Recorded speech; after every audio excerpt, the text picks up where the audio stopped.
As someone who grew up around the books and films, I love the Harry Potter series. In fact, I made a video about it before and why, despite there being many better written or more artistically strong fantasy stories, Harry Potter is the one that gets huge appeal. I don't have the same like for the author, but these are stories that will always hold some place in my heart. I was a little kid who used to pretend the Oxford Dictionary was a spell book and look up obscure words I didn't know how to read so I could pretend they were spells. Yeah, 20 years ago I was probably running around the house waving a chopstick and shouting genealogy or something random. But nowadays I'm a grown up and a counsellor who notices different things about Harry Potter than I used to. Principally some of the psychological fantasies we, particularly children, the target demographic, might have that Harry Potter taps into. Some of them good, others bad, but just human feelings in general, you know? Magical thinking. If you've not heard of it, it is something all children have, really, where they kind of believe or consider that maybe their thoughts influence the entire universe around them. Basically, I've been listening to the audiobooks in scattered patches for the first time in probably 10 years. I'm currently halfway through the 5th book, and it's got me thinking about these kind of desires, fears and wishful fantasies we all tend to have as children, so we're going to count down 8 of them. Harry Potter and the Psychological Wish Fulfilment. Number 8 is the one I did actually make way back in that last video, so I'll keep it brief here. Children naturally have fantasies about escaping home because that's a part of growing up and seeking independence, obviously. And maybe, such as in Harry's case, our parents or carers are horrible people that cause a great deal of trauma. A fantasy about escaping to a magical land of Hogwarts then would be a very natural wish. And no, that's not me saying some fan theory stuff that Hogwarts is all in Harry's head as his invented escape from trauma or anything, just that the idea of this story would tap into those desires very naturally for us. Even those of us who grew up in safe and loving homes, there are still always times we feel fed up with or kind of hate our parents when we're young, even if we love them at the same time. So of course a fantasy about escaping to a school of magic where everything is fun and vibrant and Harry isn't the weak child that gets bullied and picked on but is a hero that pretty much everybody loves and is famous and brilliant, of course we'd relish that. Home, which can be loving but also possibly traumatic, possibly mundane. Harry's journey to Hogwarts fulfills a natural wish for escape. Number 7's another obvious one, partly to do with the Dursleys, who are, of course, awful to Harry. It's quite clearly abuse when he's being locked under the stairs or in a room and not fed, or berated endlessly as being someone awful and pretty much treated like vermin. I can't help notice some similarities to Cinderella here, where she is treated horribly beneath her sisters. However, in both cases there's a clear explanation for that treatment. A very simplistic, childish explanation, but one to help wrap their heads around why they're being treated that way. And in Harry's case, I suppose it's principally because he's wonderfully gifted and they're either jealous or fearful of his gift, which is a comforting way of framing the abuse. Again, I don't want to say this is just about childhood trauma, because Harry Potter has a wide appeal for most children or adults. I'm talking more about children, obviously. Whether fairly or not, we're quite insecure when we're young and don't always trust our family love us, especially in moments where we get told off, for example. There's always going to be times growing up where we worry our family might hate us or feel like nobody listens to us or cares, and whether true or not, that fear can be very painful. But here, Harry can comfort himself with the reasoning that it isn't, well, you must be horrible then if they hate you this much, maybe I deserve it.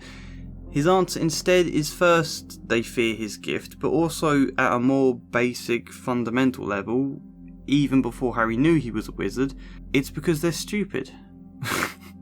The Dursleys are depicted as stupid, comically over-the-top brutish people that their large weight is also related to in ways I suppose would have been common in the late 90s, early 2000s. That's the characterisation though. They treat Harry badly because they're fat, stupid brutes, often likened to beasts, or Dudley or Vernon regularly described as having piggy eyes, or Petunia being horse-faced. Which is similar again to Cinderella. We're told over and over that the Dursleys are ugly like the ugly sisters who were cruel to Cinderella because she's good looking. It's a natural, comforting explanation we might want to jump to as children. Again, not just in extreme situations like Harry's, but in any ordinary environment where any simple moments of stress or parents being a bit more snappy than usual can lead us into fears that we might be hated. Take Snape, for example. There are many occurrences throughout the books where Snape is obstructing or telling Harry off for something he did wrong. He breaks a lot of rules, but rarely does Harry have to feel bad about breaking the rules because he has virtuous reasons for doing so, and because Snape, understandably doing his job as a teacher and telling off people who break the rules, gets exaggerated to the point Snape is ridiculously eager to punish Harry. Harry is saved from any of those more troubling feelings with the simple wish-fulfilling argument that Snape just hates him unfairly. That idea is hugely appealing for children. Having worked in several jobs both in primary and high schools, I can't tell you how incredibly common it is that any child will have a teacher they declare hates them and is unfair to them, and I think it's partly because you don't pay as much attention to all the other kids that get told off on all their times but only to your own, and also you don't want to reflect on the fact you were actually doing something wrong, like talking in class or whatever else. I should probably point out clearly that none of this is criticising Harry Potter as simple wish fulfilment, by the way. Arguably, I think it's quite positive that stories hold some level of these small and simple unconscious fantasies that children in particular might relate to. It does give them a space to reflect on that, but building on everything I've just said, we can also see how Harry's secret gift of wizardry suddenly gives him power over the Dursleys. They can no longer be too horrible to him because he can always use the threat of magic now. He can always blow up his aunt if need be. The earlier books, in fact, offer many occurrences of making fun out of Harry taunting them, and I guess the earliest example is Hagrid giving Dudley a pigtail, but here... "Hope you have, a good holiday," said Hermione, looking uncertainly after Uncle Vernon, shocked that anyone could be so unpleasant. "Oh, I will," said Harry, and they were surprised at the grin that was spreading over his face. "They don't know we're not allowed to use magic at home. I'm going to have a lot of fun with Dudley this summer." I mean, how fulfilling a desire is that? The people that pick on us or make us feel weak and helpless. How fun it is to dream about suddenly discovering we have some magical gift that now gives us all the power over them. Suddenly we can exact all the revenge we want, you know? In Harry's case, he mostly takes the moral high ground and doesn't really torment them, which is why I do so much enjoy the rare occurrences where he does, and we see some of his own imperfection and rage and darker side coming out, such as the beginning of book 5. He's pretty harsh to Dudley because he knows he can be. Yeah? Did he say you look like a pig that's been taught to walk on its hind legs? Because that's not cheek, Dud. That's true. Not as stupid as you look, are you, Dud? But I suppose if you were, you wouldn't be able to walk and talk at the same time. You know, that's pretty cruel from Harry, really.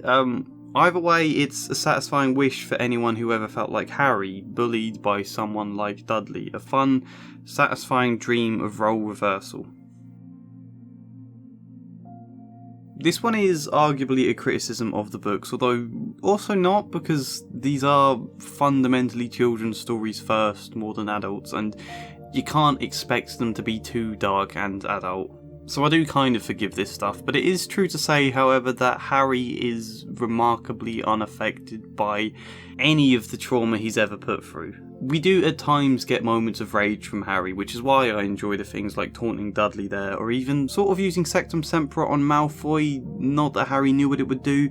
I like those moments because we see some of that rage, but mostly his anger is confined to occasionally saying things a little snappier than is fair.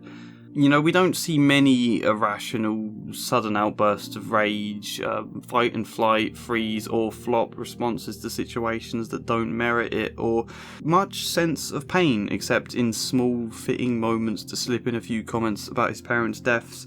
I strongly believe and see that trauma is something people can recover from. We are never doomed to it. However, it does leave marks beyond the events that can take time, sometimes difficult or painful journeys to really recover. That can have us acting in strange ways that people don't understand and can dismiss you as being nasty or something. We don't see much of those kind of struggles in the books. And I guess there's the wish fulfillment of suffering the abuse without suffering any of the effects. Being some imagined, unreal version of strength there, and I guess feeling the victim that we empathise with and care for without actually having to endure much or any of the pain, which I think is why I do love much later into the series when it becomes apparent part of Voldemort is within Harry and that he is a Horcrux, because symbolically that's then Harry having to struggle with this darker part of himself rather than being a mostly good, polite, selfless person all the time despite occasional snappiness. Suddenly there's this symbolic idea of struggling with the scars Voldemort has left on him from the trauma of murdering his parents and everything else he's done, which I do think is a wonderful addition to the story. You know, something that struck me listening to the books again is how much worse Draco is than in the films. He gets a level of arc that begins, I think, in the 5th book really, and comes more in the 6th and 7th, and that does change things a bit, but before then, pretty much every scene with him is literally just him saying something sneering either to mock Harry or someone Harry cares about, Crabbe and Goyle then guffawing. Seriously, I'm like 5 books in and I'm not sure Crabbe or Goyle have ever had a single line of dialogue. They're so one-dimensional. I feel JK missed a trick there, because there could have been such an interesting dynamic between them and Draco that would have made all 3 much more human, but I can't complain because, as I said, this is a children's book first, and I think the 3 of them exist initially very much to fulfill a fantasy, and they do that job fine. Draco is another version of the bully. There's Dudley, the big, dumb, brutish bully, and then Draco, the rich and sneering bully that I assume must exist in posh schools. And then his fittingly brutish and inhuman cronies, Crabbe and Goyle.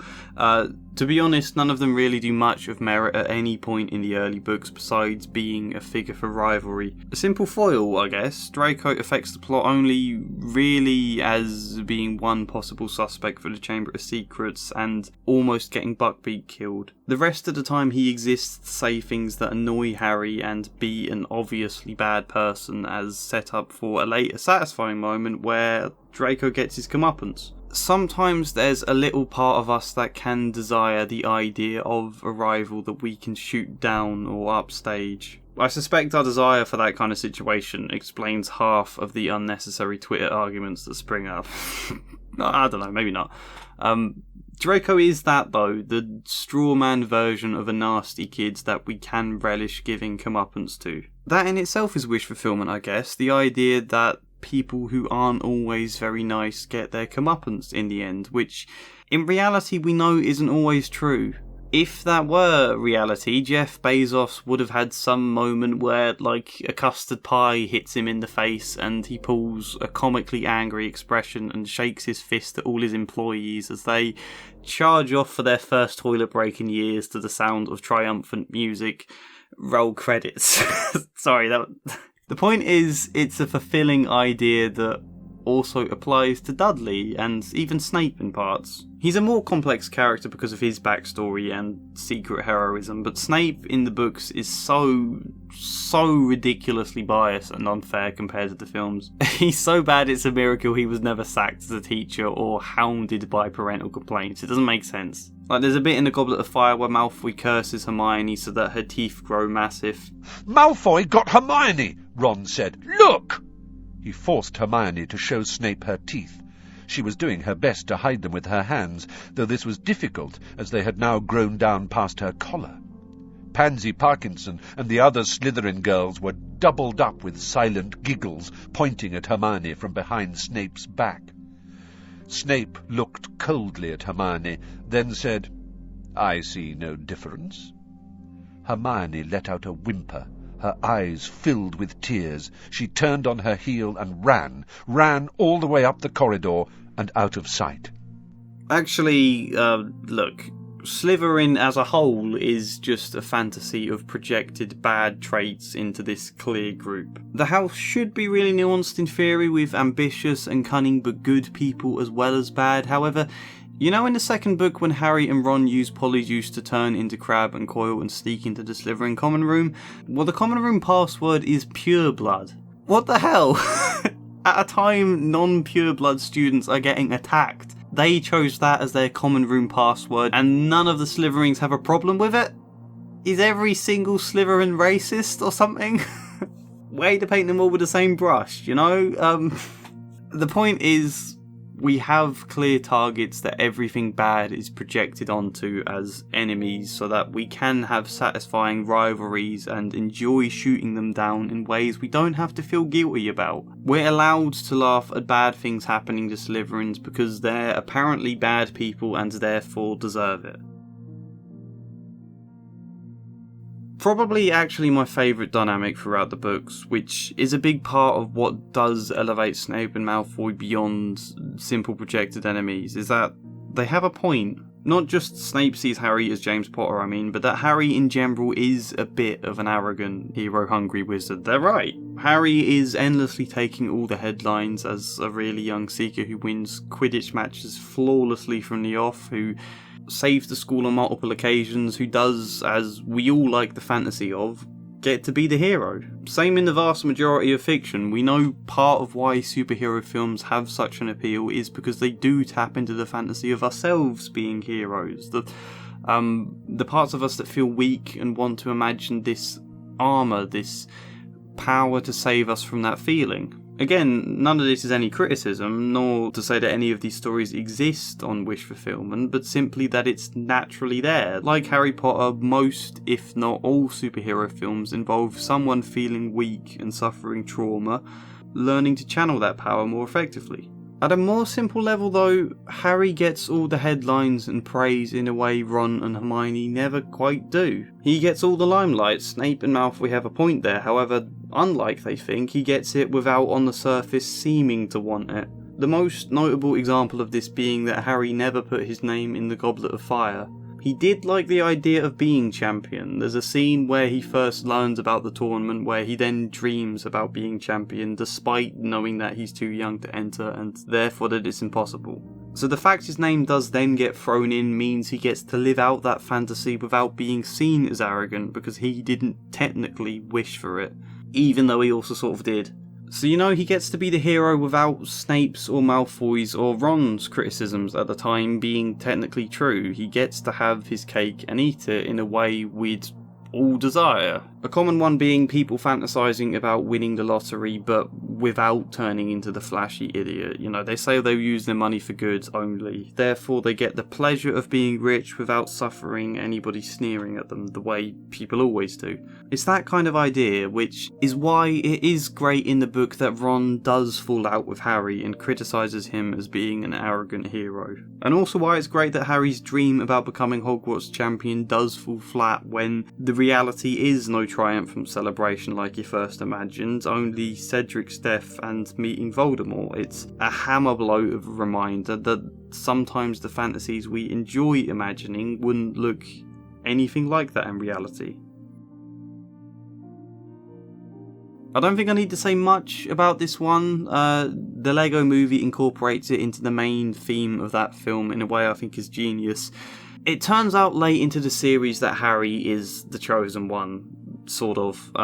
He always appeared special though, in ways we would also half fantasise or desire being. I guess there's also the appeal that it provides clear purpose. Largely Harry's purpose in life is clear from the off. Defeat Voldemort, defeat dark wizards that then gets married with this idea of seeking a career as an Aurora. So in many ways Harry is spared the struggle most of us have growing up, which is the feeling of what the hell do I do with my life? What is my purpose? What is my point? A very complex and scary question that being the chosen one would save you from, because that answer is already provided for you. Although, in reality, of course, being given a purpose also comes with a huge amount of pressure and a level of stifling the parts of you that might want to explore other avenues. But yeah, in unconscious fantasy, it's an appealing idea. I'll finish with just one more before a conclusion of what we can take away. Both of Harry's parents died, instead leaving him with a horrible aunt and uncle to live with.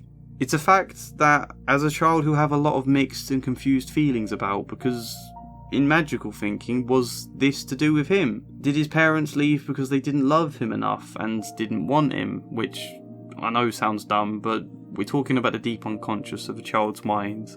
Was this abandonment on any level? Was it Harry's fault maybe? Did they die from some kind of recklessness? Or maybe they deserved death, you know? He doesn't know what his parents were like. He's only ever been told by the Dursleys that they were horrible. Who knows what confusing mix of feelings he'd have? Should he feel angry, guilty, sad, afraid, pleased? Everything all at once? Instead, he's given a very fulfilling, comforting explanation. Harry's parents didn't abandon him, they weren't reckless, they didn't suffer an accident, they didn't even do anything remotely wrong at all. They were total heroes, and that's why they died. They died in an act of pure love and devotion for Harry, pure bravery for which they showed courage in the face of unbeatable odds. Harry then should feel nothing at all but pride for his parents and anger only for the unwaveringly, unquestionably evil of Voldemort. With no grey areas in any of this, it's a much less confused mix of feelings for him that way. So what exactly is the point of this video? I have no idea, to be honest. Just some stuff I was thinking as I went through the audiobooks.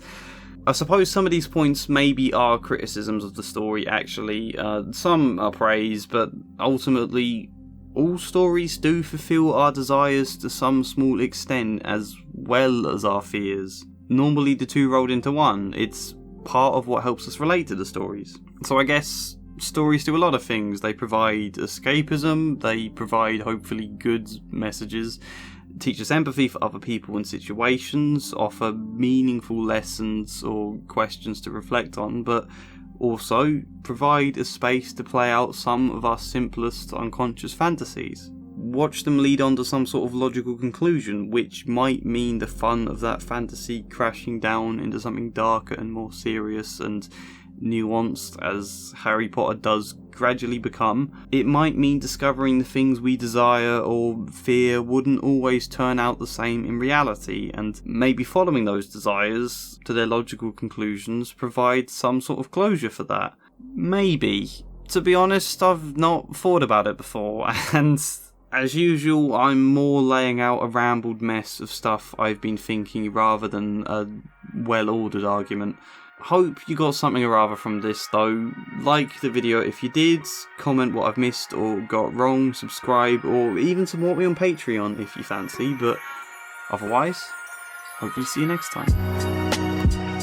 And as ever, a special thank you goes to Devin, Kestrel, Arwin, Stephen Legg, Janice McMahon, Samara Salsi, Sharikoff2814, Joshua C. Collier, Chad Bramwell, Incomplete Sentience, and Emily Tarras. Thank you.